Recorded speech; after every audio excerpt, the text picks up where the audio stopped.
तो नमस्कार, प्रणाम भोजपुरिया भैया लोग और सब बताई कैसे बानी।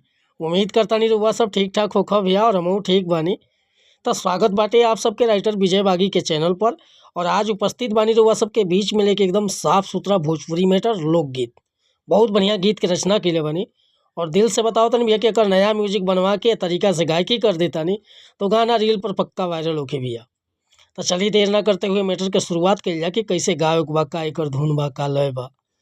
लेकिन वीडियो स्टार्ट कर से पहले भैया एगो बात बतावल चाह।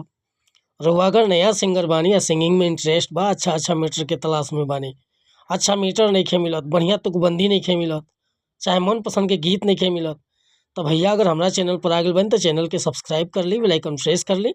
हर रोज रउआ के नया मीटर सुने के, देखे के और गावे के मिलत रही भैया। और रउआ कोनो भी प्रकार के मीटर लिखवाओगे बा, जैसे कि sad song, love song, orchestra song, धोबी गीत, पूर्वी गीत, रंगदारी गीत, चाहे सीजनली कोनो मीटर बिल्कुल उचित चार्ज पर हुआ के व्हाट्सएप के जरिए गाना मिल जाए भैया। और मीटर में कोनो प्रकार के शिकायत ना मिली तो डिस्क्रिप्शन में नंबर दे दिले बानी, बेहिचक रउआ फ़ोन या व्हाट्सएप कर सकीले। और आज के मीटर देखल जाए कि कैसे गावक बाटे। मुखड़ा बा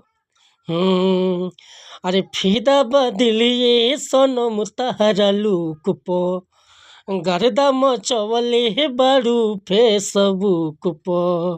का हो का इरादा बा? फिदा बदलिए सनम तहरा लुक पो, गर्दा मचवले है बारू फेसबुक पो। राख जुगा के तू अपन जवानी, राख बचा के तू अपन जवानी, गड़बड़ाई जइबू बाबे पहिला उठानी, गड़बड़ाई जइबू बाबे पहिला उठानी। फिदा बदलिए सनम तहरा लुक पो, गर्दा मचवले है बारू फेसबुक पो। राख जुगा के तू अपन जवानी, हा गड़बड़ाई जइबू बाबे पहिला उठानी, गड़बड़ाई जइबू बाबे पहिला उठानी।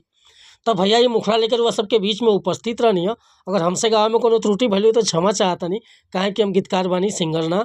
रउआ के डमी भेज ले बानी, रउआ अपना मन पसंद से बढ़िया से गायकी कर सकीले।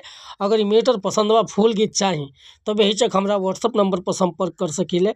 व्हाट्सअप के नंबर बा 8874473128। कौनो प्रकार के मीटर लिखवाओ होके, चाहे नया म्यूजिक बनवाओ होके, बेहिचक रउआ संपर्क कर सकीले। बिल्कुल उचित चार्ज पर म्यूजिक का, बिल्कुल उचित चार्ज पर हुआ के गाना मिल जाई। और हाँ, मिला तानी फिर से अगला वीडियो में कुछ नया गाना के साथ। तब तक अनुमति चाहता नहीं, वीडियो पसंद आए तो लाइक करब, कमेंट करब। आ चैनल पर अगर पहली बार आए लोग तो रिक्वेस्ट बा चैनल के सब्सक्राइब करके जाए। जय हिंद, जय भारत, जय भोजपुरी समाज।